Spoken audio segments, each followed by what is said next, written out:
Good afternoon. We're going to wait a couple of minutes until all the people will join this webinar, and we'll go ahead, okay?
Okay, so we are going to start. I just saw a few more people joining. So, good afternoon. My name is Carolina Soto. I'm the commercial director of Mon Group here in Canada. And today we are going to talk about the recent reforms to the Chilean mining code. I would like to ask you, please, that in case you have any questions or any comments, please write it down on the chat or in the Q&A section, and we're going to be able to answer you later on through email. Okay?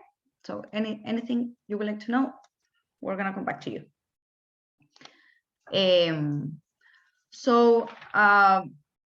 Regarding these reforms to the Chilean mining code, these were published recently, only 2 months ago. That was on the February 4th of 2022, which is a particular law on mining reforms for tax exemptions that were intended to finance the guaranteed universal pension in Chile. Several people were taken by surprise by this reform, since it is a tax reform, but both of the articles of this law, along with its transitory provisions, establishes a series of quite important reforms to the mining code. And there are certain deadlines that must be met from the entry into force of the law. I would recommend to all miners that are looking at this webinar today to mark your calendars for February 5th of 2023, because these reforms will begin to count from that day. Therefore, during 2022, during this year, we will work under the old standard that is currently in force. Before going ahead, I would like to explain you as well that the reforms that we're going to go over today are referring to the mining legislation and not to the Constitutional Court or to the reform of the new constitution in Chile that is still being debated. So there's no relationship between these reforms to the mining law and what could be reformed the day of tomorrow in the framework of a potential new constitution for Chile. In fact, right now, that reform, the draft that is being prepared for it should be ready by the end of this month of April. And we're expecting that by September this year, there's going to be the final referendum to it. But I just wanted to explain you to be clear from the very beginning, okay? So now we're going to talk about this, which are, like I said, the reforms that I explained you right now. So, but let's see what are the central issues in this reform. On one hand, the validity of the exploration concession is modified. The other point is that there is an obligation for the concessions that are currently enforced for these reforms to go from the UTM coordinates to the SIRGAS coordinates that the service will publish opportunity. I just want to clarify from the beginning as well that when I'm talking about the service, I am talking about an institution in Chile called SERNAGEOMIN, which is the National Geology and Mining Service that is responsible for generating, maintaining, and disclosing geology and mining information.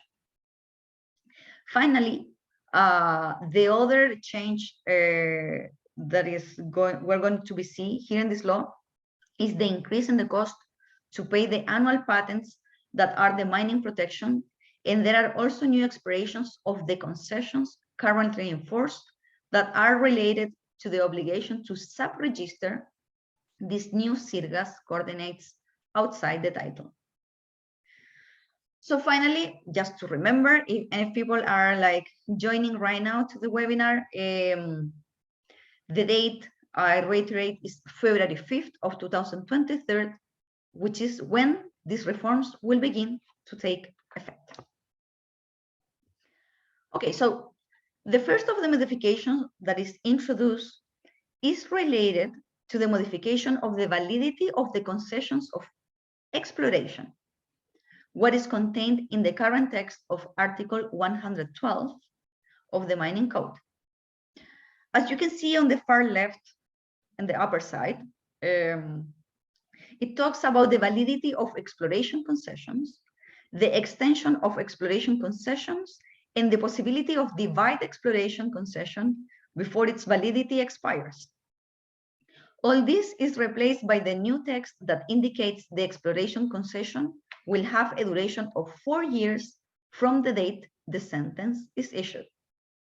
From the time the ruling is issued, the term begins to govern, not from the time the ruling is ratified, but from the same day that the judge issues the sentence that constitutes the concession.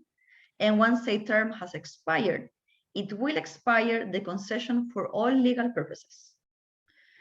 This is one of the main reforms regarding the validity of the mining titles. Since when the 4th year of the exploration concession has arrived, if I do not declare with preferential right, my right with respect to the area that I hold as exploration concession ceases. So I do not have the possibility of being able to extend it as if it exists in the current text. And for purposes of accounting for the validity of exploration concessions from February 5th of 2023, those that have not been extended their validity of 4 years must be counted from when the sentence was issued, that is, since it was constituted. Regarding those exploration concessions that were extended, they will continue to be enforced until completing the period of 4 years.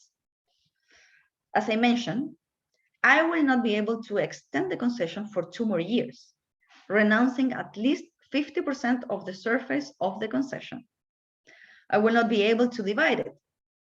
And this particular duty to the concessionaires is also established in general to report the basic geological work that will have been carried out in the concession. And in this case, I will have to deliver the geological information in the case of exploration concessions. Once the concession is terminated for any reason, be it that it has expired, is that the term has expired, or that I have resigned. This obligation to deliver geological information does not apply to small miners, neither to artisanal miners defined by law as such, But we will delve more into the subject of geological information in the next slide.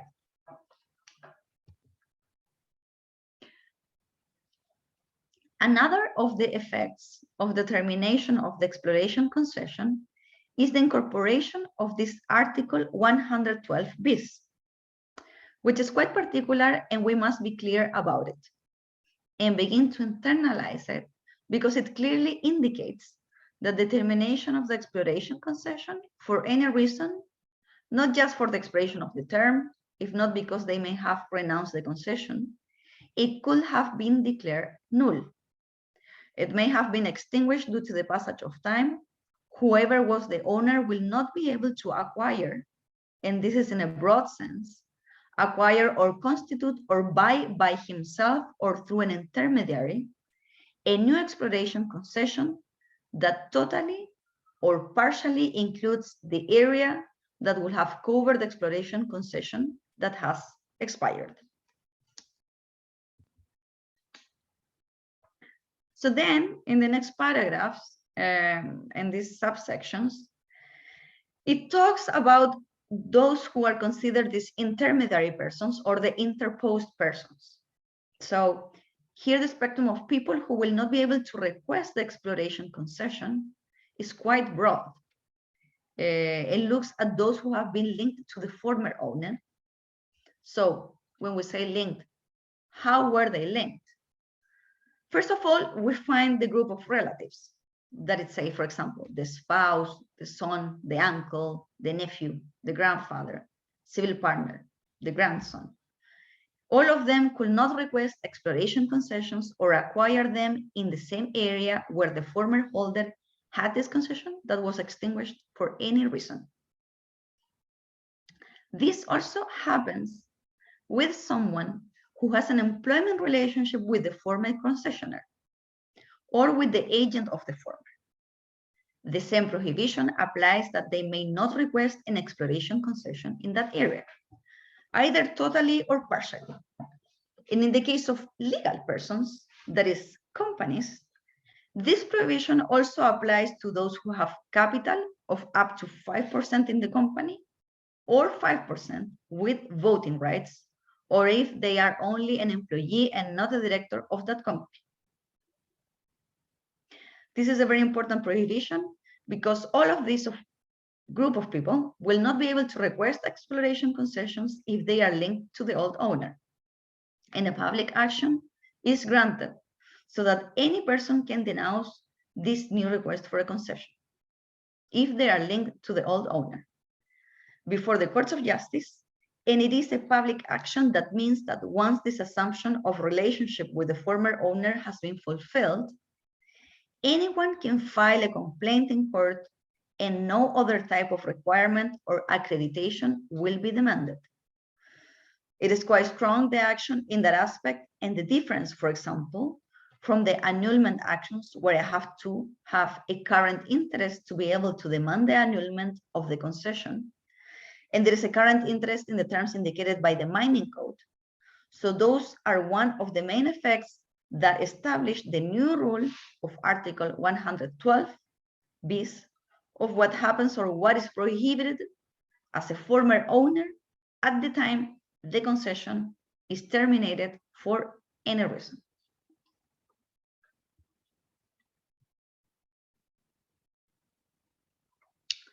Based on my former explanation, logically, the Article 145 was also reformulated, which indicates that the reimbursement of the paid patents or part of them will not proceed if the concession is subsequently renounced or if it expires or is extinguished.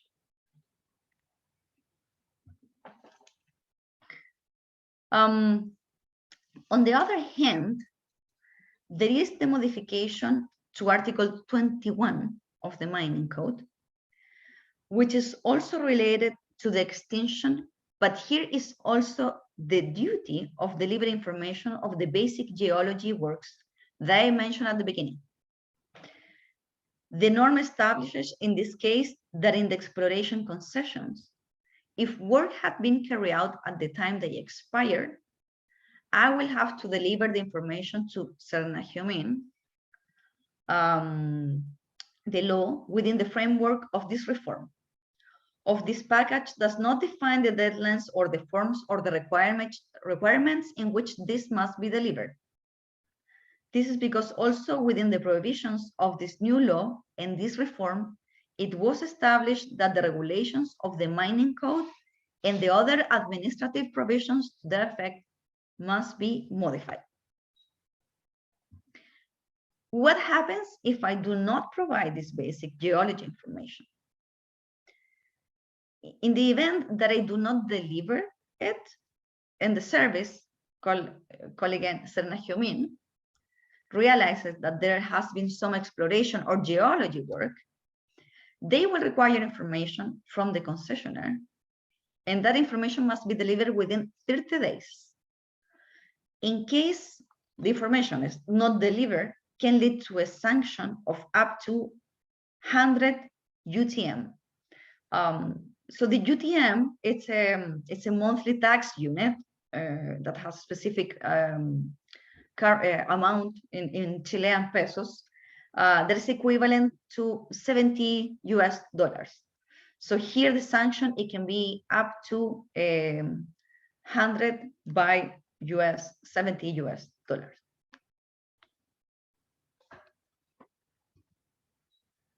In the case of exploitation concessions, one of the reforms that are introduced in this aspect is that I will have to deliver geological information every 2 years.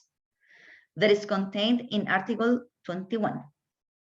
And as I indicated, it is still not clear the form or the conditions of how this geological information is going to be delivered. Because this package of reforms indicates that the mining regulations must be modified. And we all know that the regulations of the mining code establish a series of requirements on how to implement the norms of the mining code, especially the technical part. And in this regard, this law establishes that from the time this package of reforms come into force, the regulations of the mining code must be modified within a period of 6 months, counted from the time it came into force. So then that is why we have to wait for the regulations of the mining code to see how this whole package of reform is going to be implemented. So now I'm telling you about the changes, and later on we're gonna see on the on this manual, let's say, the way these reforms are going to be implemented.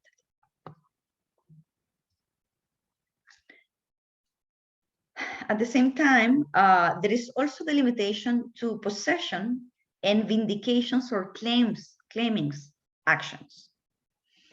The current text indicates in a broad sense the possessory actions and the claiming actions that proceed with respect to the mining concession and other real rights constituted over it.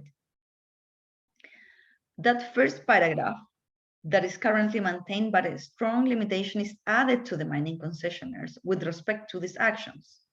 It clearly indicates, however, that only the possessory actions of the concessionaire against the owner or transferor or mere holder will proceed. So that is, it falls under the lessor of the surface property, falls under the owner of the surface property, or another who holds the property as owner or mere possessors of the property superficial, and indicates that it fully or partially includes the concession. And in those cases in which the concessionaire proves to be the holder of a real right of mining easement or a real right that encumbers said property or properties. I mean, I am going to be able to exercise possessory actions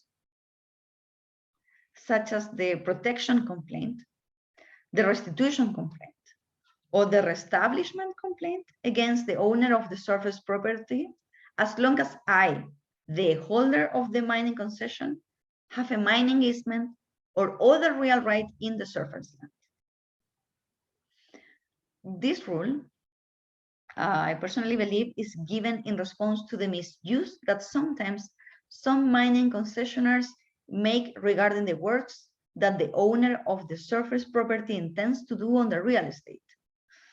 I am referring particularly to those cases in which this type of judicial actions for speculative purposes, not mining itself, then here is the limitation.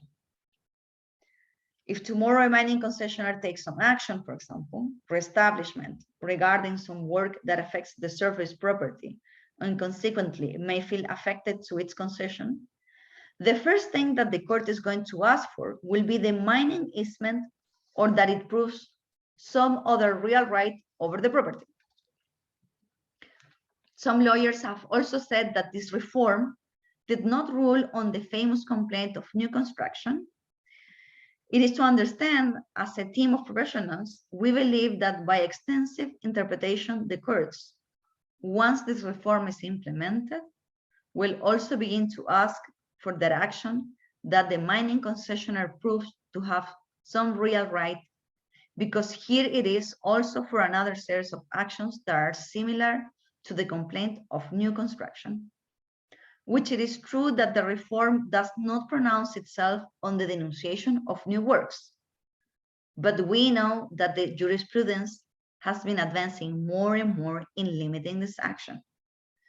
In those cases in which the mining concessionaire actually has some mining activity or some right constituted over the surface property. Then that is as far as the limitation, as far as these actions are concerned. So again, in order to answer all these questions, we will need to wait until the mining code regulations will be ready, so you know. Now we're going to enter into more the technical part of the presentation,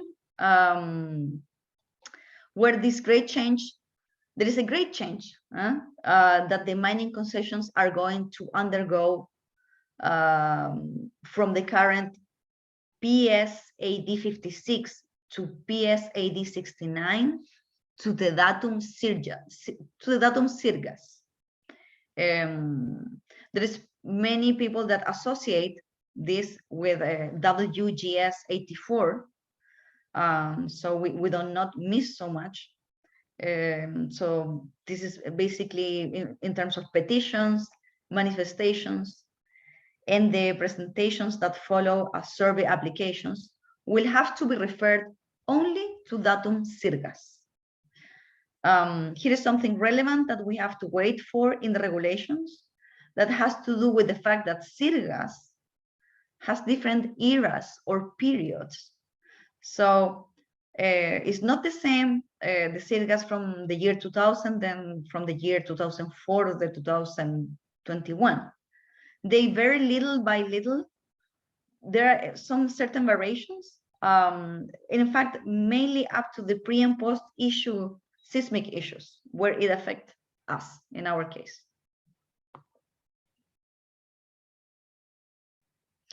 So the most important thing is that the entire system will be unified. I must know we work with the datum that is provisional. Since the current code was created, and we have several differences and many gaps with respect to other entities in Chile, which are already in these new models.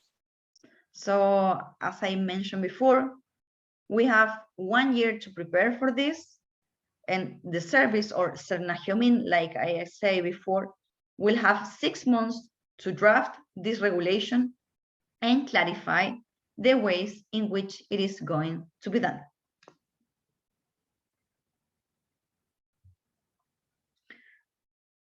There are going to be deadlines that we're going to have to meet, and we have to be careful, since most of the people are used to use the calendar days in the mining code, and now we're going to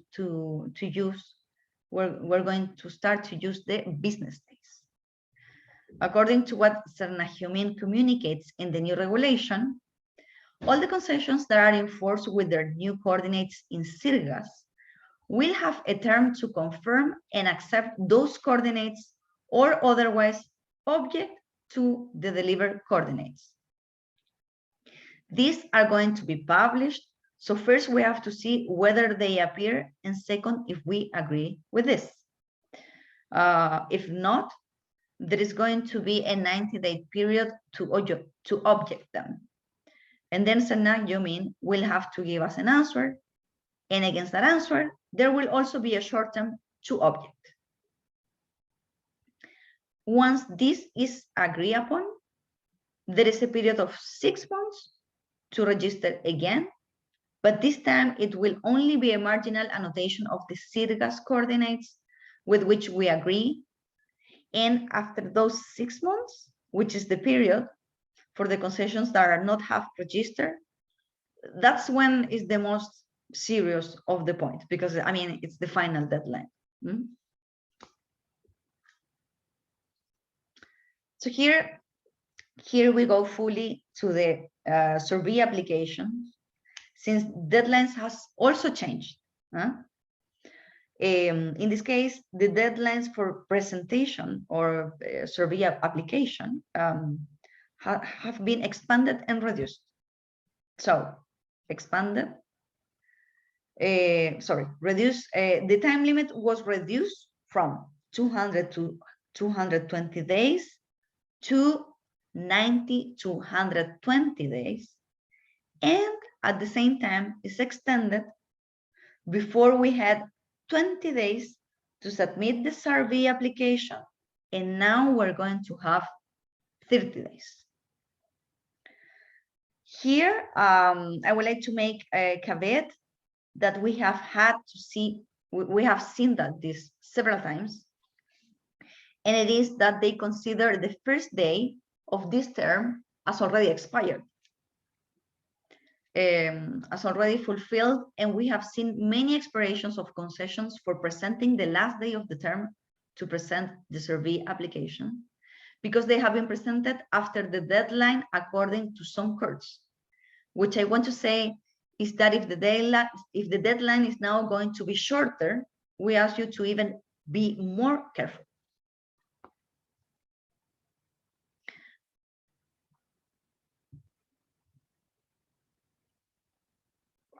So in the case of the survey operation, another strong change is on the technical and patent side. Is it that apparently milestones or the boundaries will no longer need to be built. So that is not 100% clear yet, but if the survey operation is eliminated, as such is the materialization of the vertices of the concession, we will no longer have to point out how these vertices were materialized, but rather how the coordinates of those vertices were determined. Currently, the engineer has to give all this explanation, a precise and clear narration about it, of how the survey operation was executed and how the coordinates were determined. Now he tells us how the coordinates of the vertices were determined and no longer have to be built. Minutes and plans of the mining rights continue to be presented as before, but here the term is reduced once again, and we no longer have 15 months to present plans and minutes, but rather it is reduced to only 10 months. Another change that is in subparagraph 2 of Article 79 is that SIRGAS is going to review, as he has done up to now, except that he will not have to review the construction of the milestone itself, but rather the correct determination of these vertices. Again, here we see the issue of the vertices of belonging that are eliminated. The term is reduced from 15 months to 10 months, and articles that are also referred to the construction of the milestone or boundaries are eliminated. This obligation is eliminated of keeping them standing, and in the event that for some reason they are destroyed, of the obligation to replace this milestone or boundaries that Article 119 said, both are eliminated from the norm.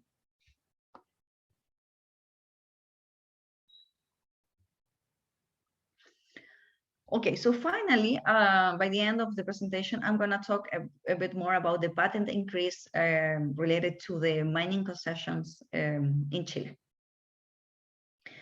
We're going to begin to review the changes that may be the most painful, I mean, from the economic point of view, which were to the mining code. And these are the changes in the payment of mining patents, Article 142. Here, we have the current Article 142 and the reform article.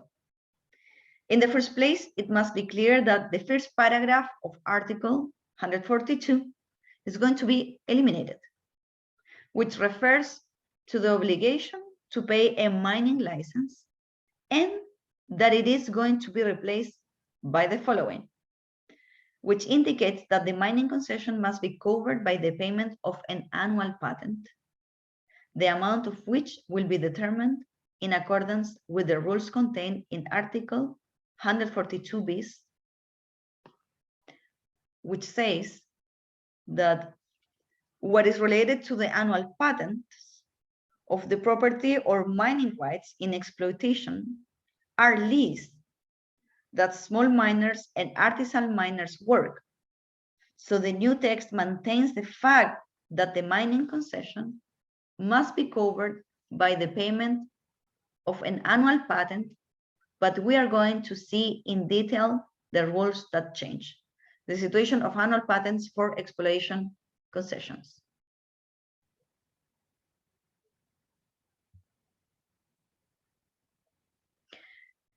In this matter, an increase is established in relation to the current cost, and that together with the new term of validity of the exploitation concessions, 4 years from the issuing of the sentence that grants it, the payment of for each complete hectare will matter, which will be, like we see here in the slide, will be equivalent to 3/50 of a monthly tax unit.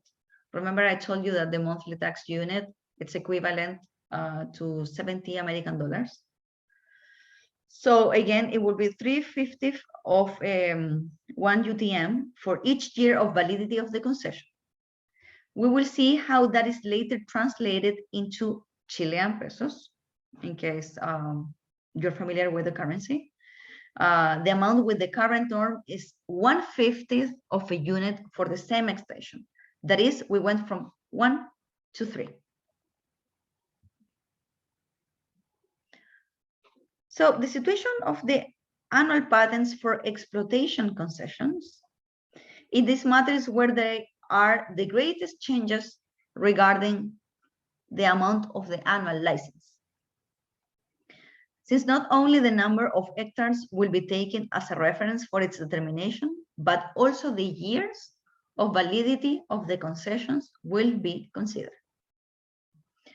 It is hereby stated that in accordance with transitory Article 10, it should be understood that all exploitation concessions whose protection obligation began prior to the law coming into effect complete their first year of validity on the last day of the month of February following the effective date of this law. Currently, the annual patent for exploitation concessions is 1/10 of a monthly tax unit for each full hectare.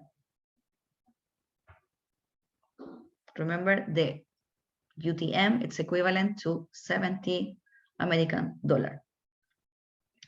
The new amounts established by the reform, and that we already saw, Article 142 bis, is key, are the amounts indicated below for each complete hectare.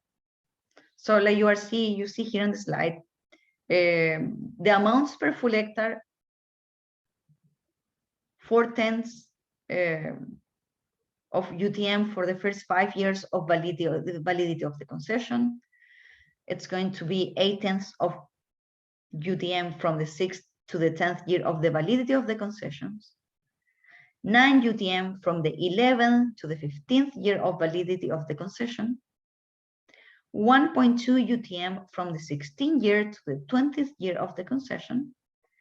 And 3 UTM from the 21st year to the 25th year of the concession. 6 UTM from the 26th year to the 30th year of the validity of the concession. And finally, 12 UTM from the 31st year of the validity of the concession. In the next slide, there is an exercise we offer to you. It's in Chilean pesos.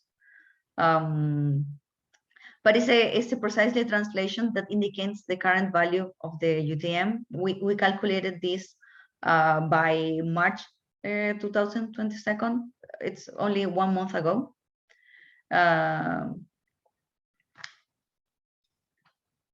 Which is approximately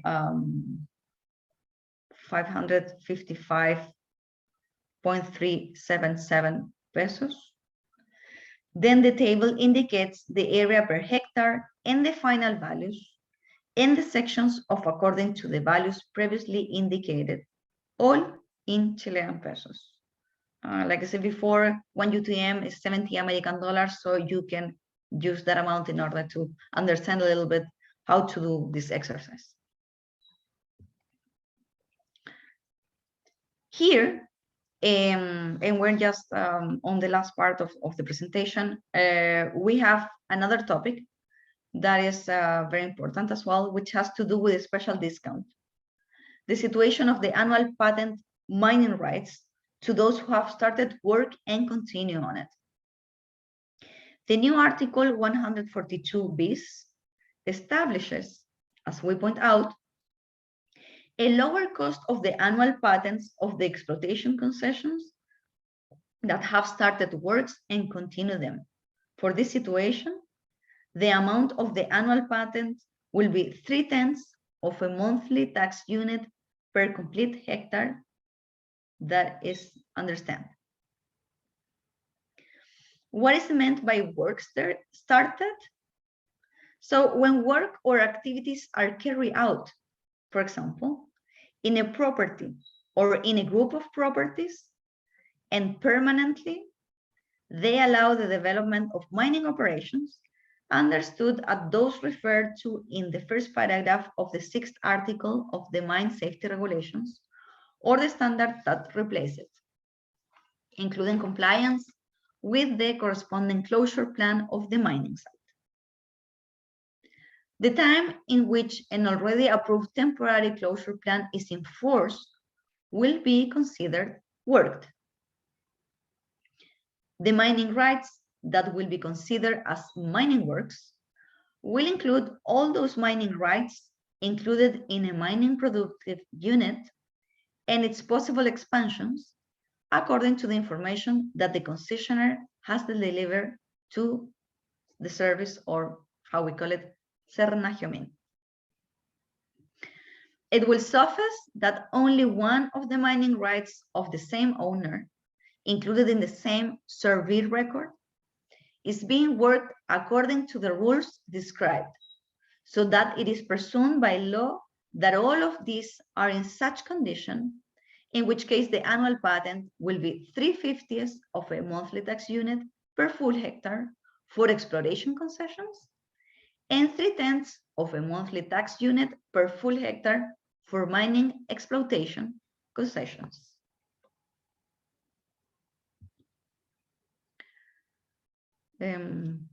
So who has obtained an environmental qualification resolution in accordance with Law 19,300, or who has already entered the environmental evaluation system for qualification? In this case, the amount of the annual patent will be equivalent to 3/10 of a monthly tax unit per full hectare. As you may have noticed, a lower cost of the annual patent is also established, since if it is mining rights that have not started mining operations and are not included in the mining development project with environmental qualification resolution or that have entered evaluation environment, the minimum annual patent to be paid will be 0.4 of UTM per full hectare, according to the first tranche of validity of the first 5 years of the concession, and may reach up to 12 UTM per full hectare if the concessions are from the year 26 to the 30th year of validity of the concession.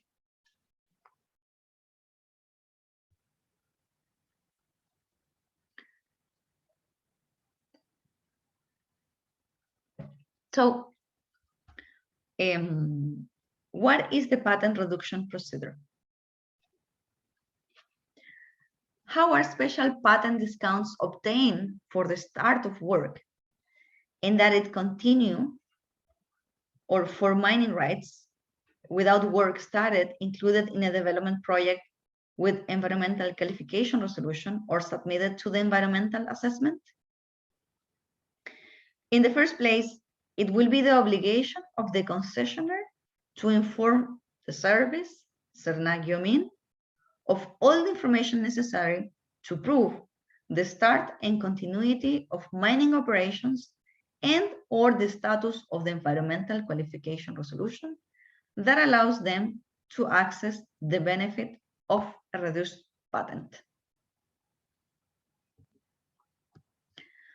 And finally, I would like to add that in accordance with the text of the Article 143, the director of the service must prepare a list with the mining rights benefited with the payment of this reduced patent, indicating the hectares subject to the benefit. The service, on the other hand, will publish the resolution that contains the list of these mining rights, and this publication must be made on January 15 of each year or the immediately following business day if it falls on a Saturday, Sunday, or holiday, on the website of SIRGAS. This reduction resolution will be claimable before the director of SIRGAS within a period of 30 days from the publication of the payroll. Now, this is also super important. Since when will these rules for the payment of annual patents begin? In accordance with the 10th transitory article of the law that I'm talking about, it will begin 1 year after its publication on the official Gazette. And therefore, it will be understood that all exploitation concessions whose protection obligation has begun prior to said date fulfill their first year of validity on the last day of the month of February 2023. I hope, I know this is a very technical presentation with a lot of information, very important information from the legal point of view, but we are going to be sending you this presentation once we, now that we have offered the webinar to you guys, you're going to be able to review it again and check out if you have any doubt. At the end of the presentation, I will there is the contact information from Mon Group, from our offices, and you're gonna see we have offices in all Latin America, as well as here. So in case you have any doubts, you would like to come back with any questions, we're gonna be sending you this webinar and we're gonna be in touch in order to follow up for your questions, okay? Thank you so much. I don't see any questions in the chat right now, neither in the Q&A area. So I will be sending you this presentation for the people that registered to it. Thank you so much and have a great evening. Take care. Bye-bye.